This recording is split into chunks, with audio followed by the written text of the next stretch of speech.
Muy bien. Vamos a seguir entonces con la vida de Pedro. Esta noche hacemos pausa, le damos descanso a Pedrito, porque esta noche nos separamos, mujeres y hombres por cada lado, y vamos a hablar de otro tema.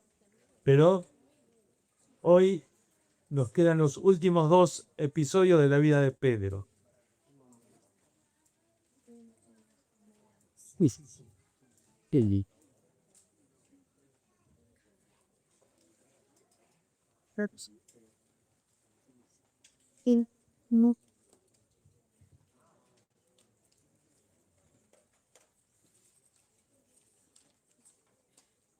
Muy bien. Y hoy vamos a ver quizás el episodio más triste de la vida de Pedro, que es cuando él niega al Señor. Ahora vamos a ir a Lucas capítulo 22, versículo 32. Dijo también el Señor: Simón, Simón, he aquí Satanás os ha pedido para zarandearos como a trigo, pero yo he rogado por ti, que tu fe no falte. Y tú, una vez vuelto, confirma a tus hermanos. Hay una tremenda cantidad de revelaciones que el Señor hace en esta expresión acá. En primer lugar, Satanás os ha pedido. Ya esto nos llama la atención. ¿Cómo que Satanás pide? Claro, Satanás no puede actuar sin el permiso de Dios. Satanás en un momento, ¿te acordás? En la historia está el libro de Job. Y en un momento Satanás pide a Job. Dice: Job, te sirve Dios porque vos lo bendecís mucho, pero quitale lo que tiene y vas a ver que maldice. Y Dios le da permiso, pero Dios tiene límites. El diablo no puede ir más allá del límite que Dios pone. El diablo quería destruir la fe de Job, como acá quiere destruir la fe de Pedro. Porque en esos momentos, él viene y te susurra al oído: ¿ves? ¿Dónde está Dios? Y si Dios te ama, ¿por qué permite esto? Él quiere destruir la fe. Eso intentó hacer con Job. Y no se da por vencido. Porque después de lo que pasó en la primera vez, viene una segunda vez y le dice: no estoy convencido todavía. Yo creo que todo lo que el hombre quiere dará por su vida. Déjame tocar su cuerpo. Y otra vez ya pone el límite. Dice: está bien, podés tocar su cuerpo, pero no le mates. Y una sarna, ¿no? Que llega de la cabeza hasta los pies, molestísima, muy dolorosa. Y Job aún, no me dice, y solo le quedó viva la esposa. ¿Por qué le habrá dejado la esposa, Satanás? No sé. Le dejó la esposa. Y la esposa le dice: ¿todavía retienes tu integridad? A ver, ¿cuál es el concepto? ¿Para qué te sirve ser santo si te va mal, si sufrís, si Dios no te cuida? ¿Todavía retienes tu integridad? Maldice a Dios y muérete. Linda ayuda idónea, ¿no? Idónea. No, mirá, ¿cómo le decís maldice a Dios y muérete? Ahora, él le dice: has hablado como una mujer necia de este mundo. Dice: no estás entendiendo. Y Job dice ahí una tremenda verdad: recibiremos de Dios el bien y el mal no recibiremos. ¿Qué es lo que él está diciendo? Recibiremos de Dios el bien y el mal. ¿Qué acaso Dios me manda el mal? Bueno, no directamente, pero Dios permite el mal de nuestra vida. A ver, vamos a poner este ejemplo. Tenemos un padre que llega de su trabajo y cada vez que viene le trae unos dulces ahí a su hijito. Entonces el hijo viene porque ama a los dulces, ¿no? Y entonces llega el papá y el nene corre: ¿qué me trajiste? Y ahí el padre le da. Pero un día, el nene está enfermo, la esposa lo llama y dice: cuando venís de trabajo, ¿podés traer ese jarabe para la tos? Y después le dice: Juan, ese que es feo, sí, es feo, pero le hizo muy bien la otra vez que lo tomó, tráele. Entonces trae esa medicina y el nene corre: el papá, ¿qué me trajiste? Acá está, el jarabe para tomar. Es horrible, ¿no? A ver, ¿recibiremos los dulces y no recibirán la medicina? ¿Recibiremos el bien y el mal no recibiremos? El concepto es, recibirás las bendiciones de Dios, pero no vas a recibir cuando Él te manda algo que necesitas. Sí, porque la prueba viene solamente cuando lo necesitamos. Dice Pedro 1:7, ahora os alegráis, aunque si es necesario, tengáis que ser afligidos en diversas pruebas. ¿Ves? Cuando es necesario.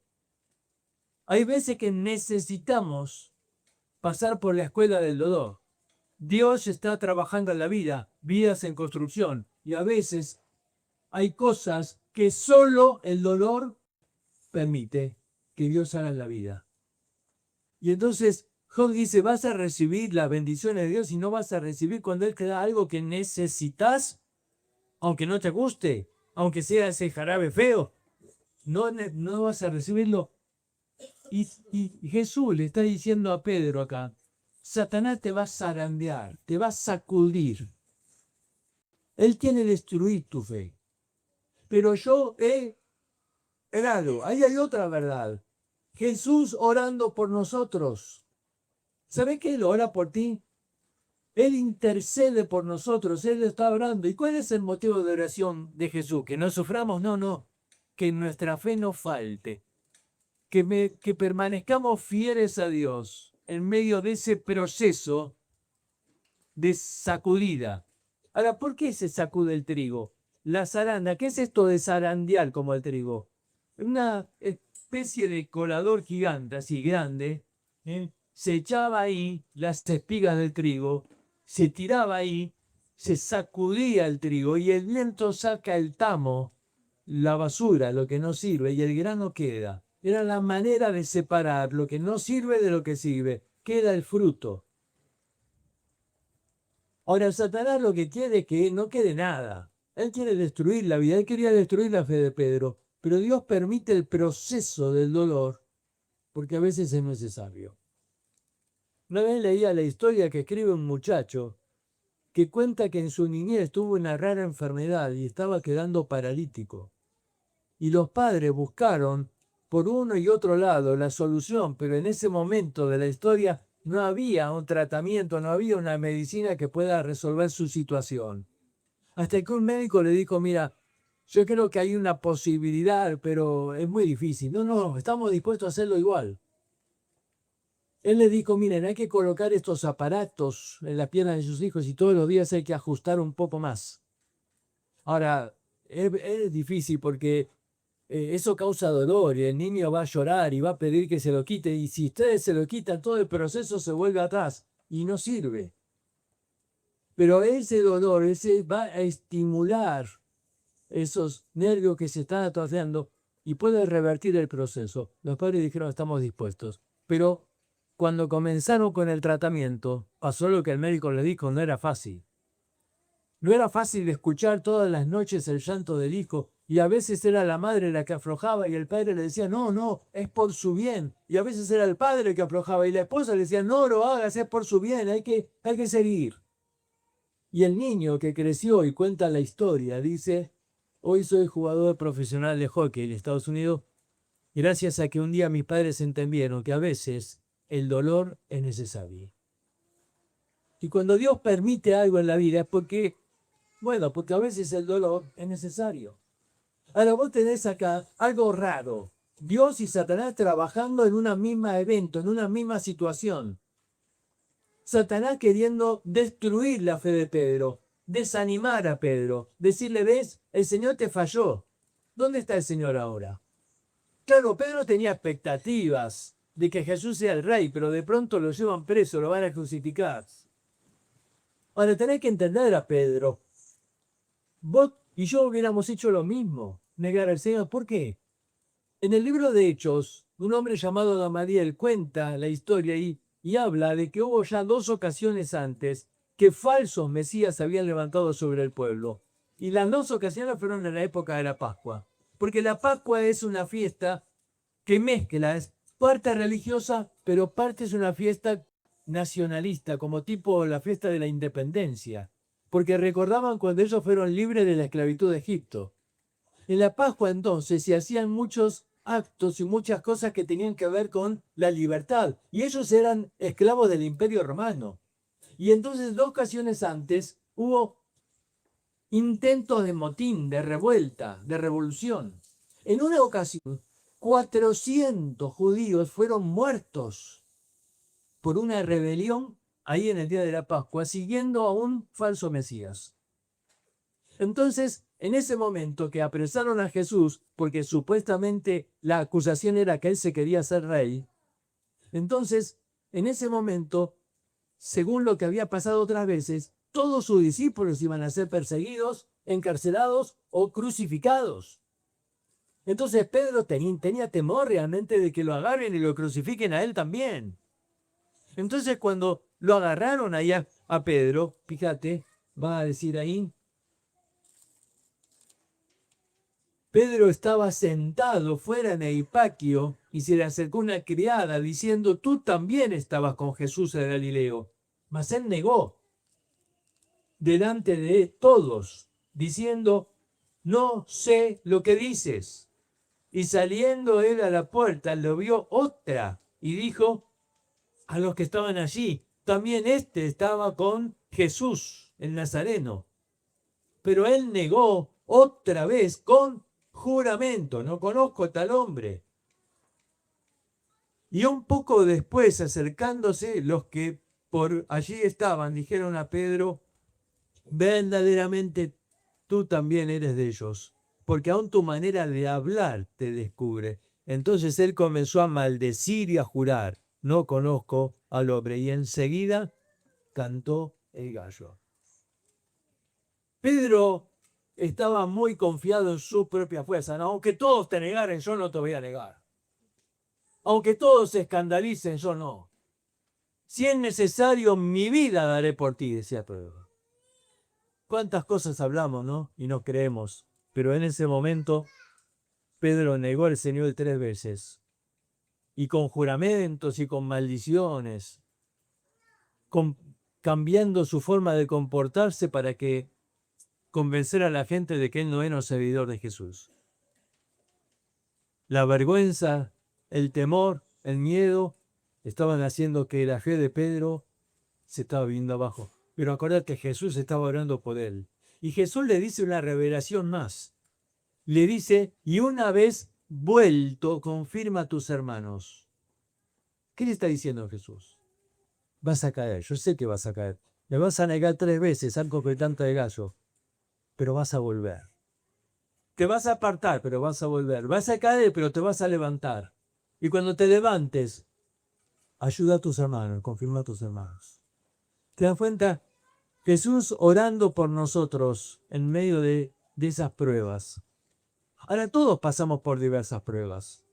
Algunos de una manera, otros de otra. Pero tenés que entender que en ese momento difícil hay que mantenerse fiel. Fiel. A veces tenemos una fe un poco equivocada porque está basada más en nuestras expectativas. Decimos, no, pero Dios me va a sanar, o Dios me va a librar, o Dios me... Pará. Dios va a hacer lo que Él quiere hacer porque Él es Dios. Hubo un momento que había 3 amigos de Daniel que fueron llevados al horno de fuego. No se interpreta la historia. Ellos tenían que adorar una imagen y ellos dijeron, no vamos a adorar la imagen. Entonces la ley decía que tenían que ser echados al horno de fuego. Y ellos le dijeron al rey, nuestro Dios puede librarnos del horno de fuego. No dudamos de que Él tiene poder para hacerlo. Pero si no lo hace, uno dice, ¿está dudando? No. Nuestro Dios tiene poder, pero nuestro Dios es soberano. Y a veces Él puede querer que nosotros demos nuestra vida mostrando nuestra fidelidad a Dios. Si nuestro Dios no nos libra del fuego, si Él decide que muramos en el fuego, igual vamos a ser fieles a Él. No vamos a adorar esa imagen. ¿Ves? Esta es una fe correcta. Es confiar en el poder de Dios, pero en la soberanía de Dios. Nosotros decimos, sí, yo confío en Dios cuando Él me bendice y cuando todo me va bien, cuando Él responde mi oración. Pero ¿qué pasa cuando no lo hace? ¿Pero qué pasa cuando las cosas no salen como querés? ¿Pero qué pasa cuando la persona no se cura y el dolor y la enfermedad de pronto no desaparecen. Uno tiene que entender, Él es el soberano. Y Él es el que va a estar conmigo a través de ese momento. No me va a abandonar. Él prometió, cuando pase por el fuego y por el agua, yo estaré contigo. Él no dijo que no vas a pasar por el fuego y por el agua, ¿ves? Él no dijo que no vamos a tener problemas. Él lo que dijo es que cuando pase por ahí, yo voy a estar contigo. Mira, en el mundo toda persona sufre. Creas en Dios o no creas en Dios, el sufrimiento es parte de la vida. ¿Cuál es la diferencia entonces? Alguien dice, yo creí que si aceptaba a Cristo no iba a sufrir. No, eso no es verdad. El sufrimiento es parte de este mundo. Pero hay una gran diferencia. El Hijo de Dios, cuando sufre, no está solo. Dios está con él.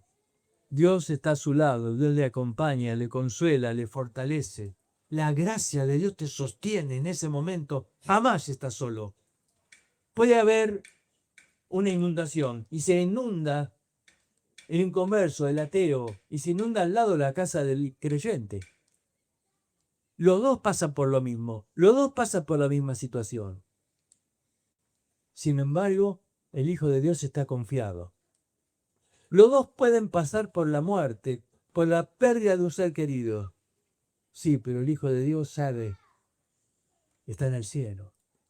Solo nos separamos por un tiempo. ¿Hay dolor? Claro que hay dolor, pero hay esperanza. Por eso Pablo dice en 1 Tesalonicenses capítulo 4, yo te escribo estas cosas para que no os entristezcáis como los otros que no tienen esperanza. ¿El creyente se entristece? Claro que sí. Hay tristeza, pero no como los otros que no tienen esperanza. Ahí está la diferencia. Los dos pasamos por momentos tristes, sí, pero es terrible pasar por ese momento y no tener esperanza. Es terrible la separación de alguien con que vos decís, pero nunca más. Es terrible cuando no hay esperanza. Cristo hace la diferencia. Cristo hace la diferencia. Por eso, no dejes que el diablo te arruine tu fe, te desanime, te diga, ¿ves? ¿Dónde está Jesús ahora? ¿Jesús dónde está? Está orando por mí. Él está rogando que mi fe no falte. Él no me abandona. Él lo prometió y Él está conmigo. Sí, yo sé, tengo que pasar por este momento difícil, pero Él está conmigo. Ahora, fíjate cómo termina esta historia. Dicen, entonces, vuelto el Señor, miró a Pedro. Y Pedro se acordó de la palabra del Señor que le había dicho, es que el gallo cante, me negarás 3 veces. Y Pedro, saliendo fuera, lloró amargamente. Lloró amargamente. Ahora, este no fue el Tinay.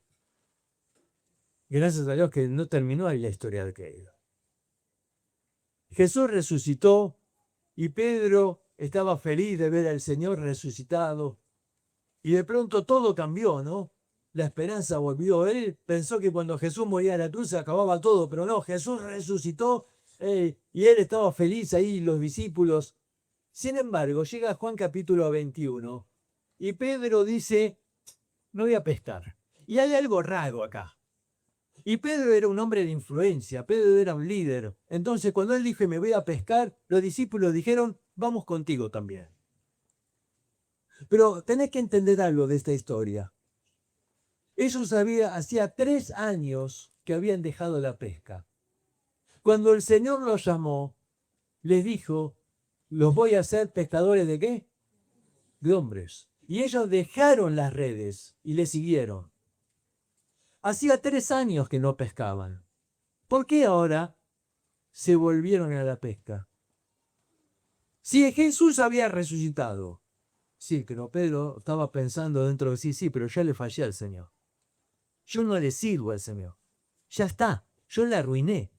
Yo le dije que mi vida pondría poder y lo negué 3 veces, y con juramento y con maldiciones. Yo estoy contento que resucitó, pero él seguramente se va a tener que elegir otro discípulo, porque yo la arruiné. Y los otros se fueron con él. ¿Por qué se fueron con él? Porque la verdad todos abandonaron al Señor. ¿Te acordás de la historia? Todos le abandonaron. Así que cuando Pedro toma esa decisión de no volver a la pesca, quizás los otros discípulos dijeron, mira, vamos con vos, porque seguramente el Señor se va a tener que elegir otros 12, porque nosotros fuimos un fracaso. Todos negamos al Señor, todos huimos. Y entonces se van con él a pescar. Y están ahí pescando toda la noche y no sacan nada. Toda la noche y no sacan nada. Y de pronto alguien de la orilla les grita, ¡eh! ¡Tiren la red del otro lado! Y un déjà vu. ¿Sabes lo que es un déjà vu? Eso que te parece, me parece que ya lo viví esto. ¿Cuándo lo vivieron? Cuando el Señor los llamó la primera vez, ¿te acordás? La pesca milagrosa. No habían pescado toda la noche, el Señor le dijo, tiren del otro lado, y ahora otra vez. Y se acordaron, tiraron la red del otro lado, y ya no la podían sacar de la cantidad de peces. Y entonces uno le dice a Pedro, che, me parece que este es el Señor. Y Pedro, el impulsivo que hace, se tira al agua. Y los otros le gritaban, che, pero nos está dejando con todo, ayudando a sacar los peces. Pero Pedro no esperó, se tiró al agua. Y nadando fue el Señor. ¿Sabés por qué el Señor fue ahí a esa playa a buscarlo? Porque Jesús quiere restaurar a Pedro.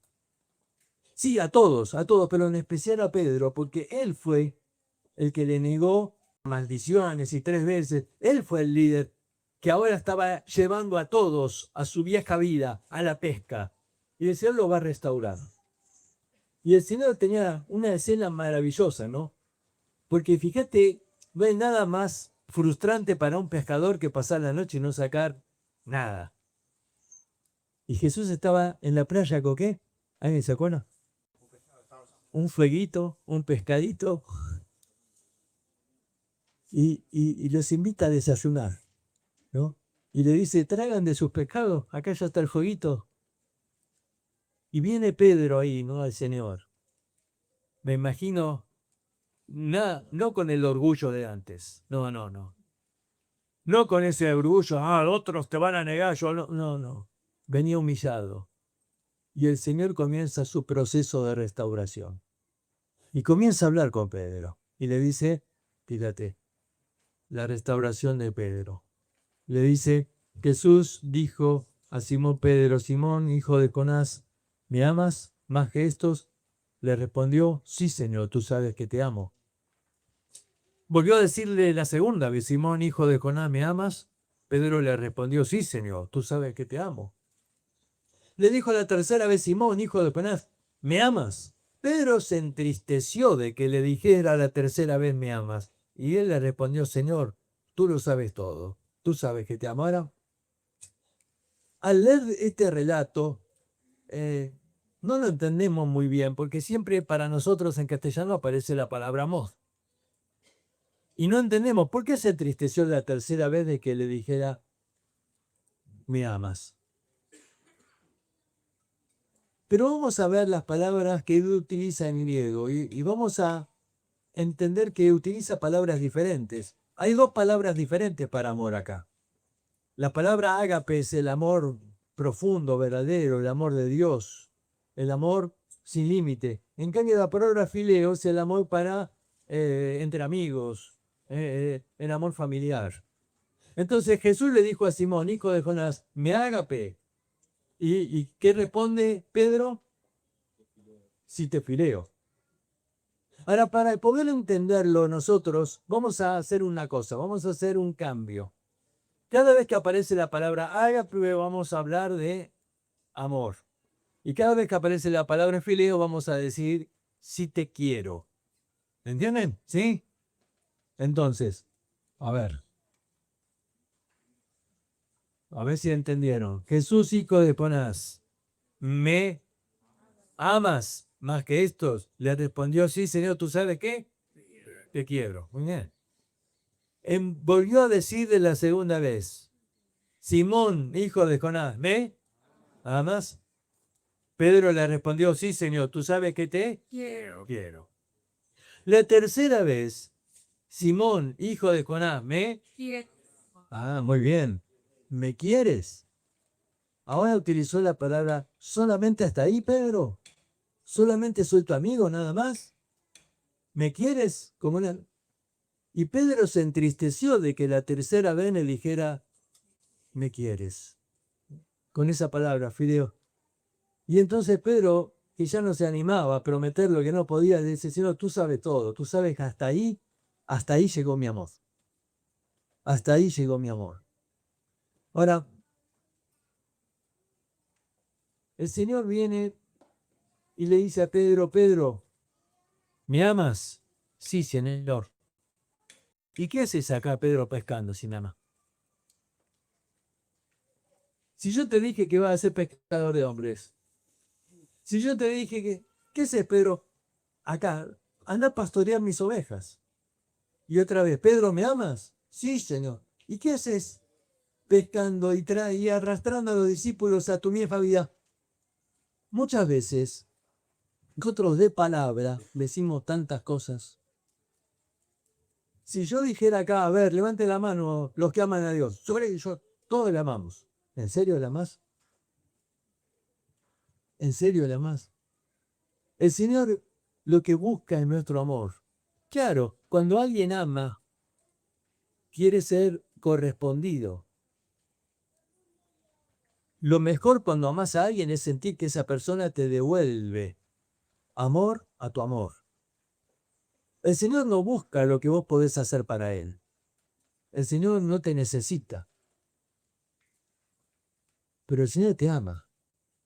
Y lo que quiere es que vos le ames. Y entonces dice, sí, nada más, sí, Señor, te amo. Bueno, si nada más, mostrámelo, a ver. Anda, anda a pescar hombres, anda a pastorear las ovejas. Si me amas, mostrámelo. Porque de palabra es muy fácil decir a Dios que le amamos. Ahora, vos fíjate este proceso de restauración, porque 3 veces negó el Señor, Pedro al Señor. ¿Y cuántas veces le pregunta, ¿me amas? 3 veces. 3 veces. Para restaurar a Pedro, para que Pedro entienda que el amor no es solo palabras, que hay que realmente mostrar ese amor con la vida. Y le dice, mira, Pedro, un día te van a llevar donde no quieras. Un día van a extender tus manos y ahí vas a mostrar ese amor. Un amor que tiene que crecer tanto todavía. Yo voy a seguir trabajando en tu vida porque el que comenzó en vosotros la buena obra la impresionará. Y de pronto ese Pedro que todavía era tan cambiante, tan inestable, que en un momento iba a dar la vida por Jesús y un momento después lo estaba negando. Ese Pedro que no era sólido, no era firme, que todavía era alguien que iba de un lado para el otro. Ese Pedro iba a crecer tanto y a afirmarse tanto que un día iba a dar la vida por Jesús. Y como lo dijimos ese primer día, iba a morir crucificado, cabeza abajo. Pero termina la historia y cuando el Señor le dice eso a Pedro, dice que Pedro vio a Juan y entonces le dice a Jesús, ¿y qué de este? A ver, está bien, a mí me van a matar. ¿Y a Juan? ¿Y qué le responde Jesús? Jesús le dijo, si quiero que él quede hasta que yo venga, ¿qué a ti? Sígueme tú. Le está diciendo, si quiero que él quede hasta... A ver, no le está diciendo que Juan no iba a morir. Le está diciendo, y si yo tengo otro plan para Juan.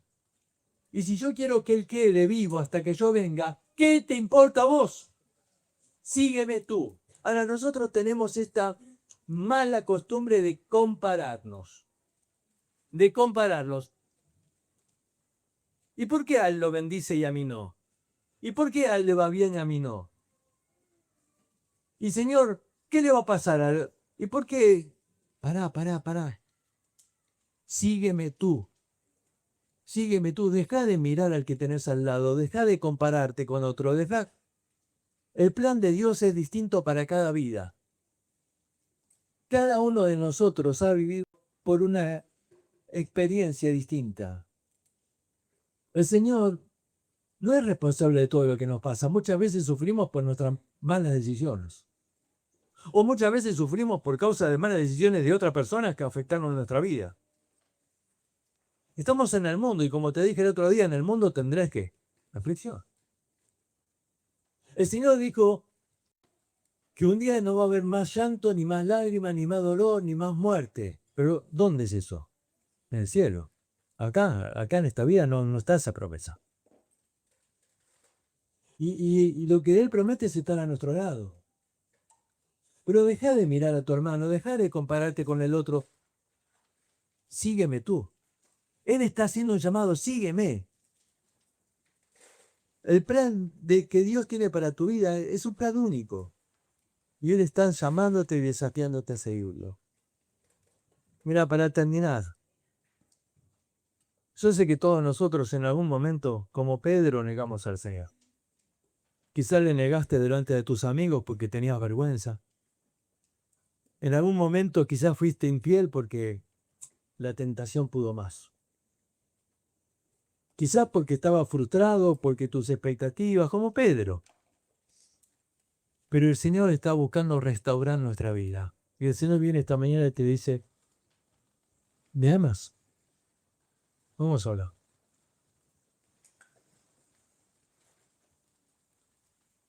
¿Qué le responderías?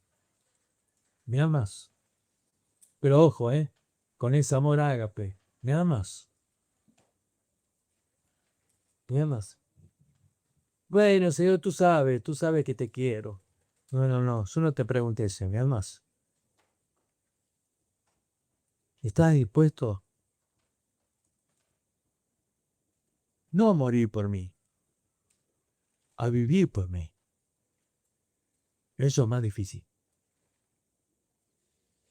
¿Estás dispuesto a vivir por mí? ¿Estás dispuesto a ir a tus amigos y hablarles de Cristo? Vos decís, pero se van a burlar. ¿Me amás o no me amás? ¿Estás dispuesto? ¿Estás dispuesto a enfrentar este mundo y decir, yo soy de Cristo? Yo amo al Señor. Porque Él me amó, Él me salvó, Él estuvo siempre a mi lado. Él jamás me falló. Yo le fallé muchas veces. Pero cada vez que caí, Él me ayudó y me levantó. Y acá estoy. Y yo sé que me falta mucho. Y yo sé que tengo que crecer mucho. Y yo sé que tengo que cambiar mucho. Pero quiero decirte, Señor, yo te amo, pero ayúdame a amarte más. Señor, bendice este tiempo para que cada uno pueda reflexionar y pueda entender, Señor, que tenemos que crecer en nuestro amor hacia ti. Ayúdanos a conocerte más, porque cuando te conocemos más te vamos a amar. Ayúdanos a dejar atrás las frustraciones, las caídas, y a que podamos tener la esperanza de ser personas que podamos ser útiles en tu causa, en tu obra. Señor, quita de nosotros aquellas cosas que en nuestra mente que están estorbando, que están molestando, y que podamos, Señor, enfocarnos en lo que tú quieres para nosotros. Que dejemos de compararnos y de mirar a que está al lado, y que podamos poner los ojos en Jesús. Te rogamos, bendice este tiempo en el nombre de Cristo Jesús. Amén.